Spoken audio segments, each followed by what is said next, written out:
these are mustard flowers that we see typically in late January, February every single year.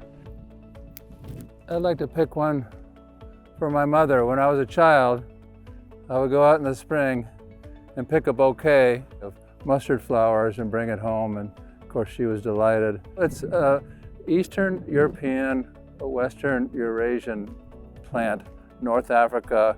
This was the origin of broccoli, cauliflower, cabbage, kale, bok choy, and these were selected by farmers over millennia, and they developed hundreds of varieties of these plants that all originated from this very unique plant.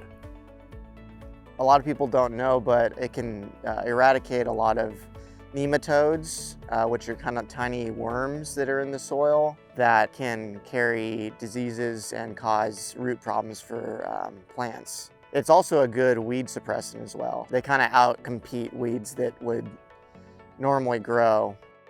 It appears that it was introduced around 20 years after the initial missions in California, about 1775, 1780. The Franciscan Padres who came to California from Spain via Mexico, they brought these plants and seeds with them. There's also some stories about how the Padres, in order to find their way from mission to mission, they would scatter these seeds along the paths, and then the following year they would just follow the yellow flowers. You know, a lot of people, they think that we replant them each year, but in fact, these are just the seeds that have been resown each year. The mustard goes to seed, the seeds fall and wait for next year. And then once we get rain, they start to wake up.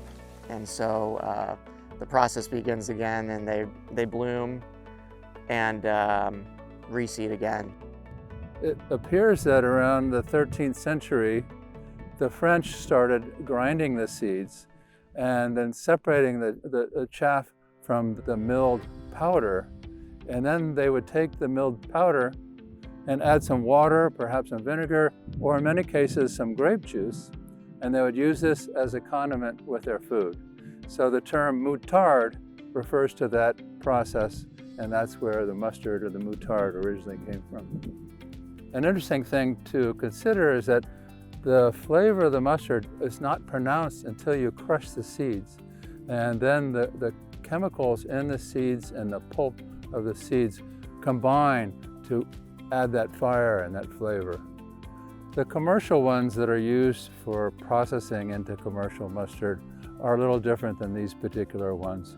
For me, you know, seeing all the mustard pop up, it's kind of like a marker to kind of prepare for the season ahead, for the vines to start to wake up, and we repeat the cycle all over again. Oh yeah, they're amazing.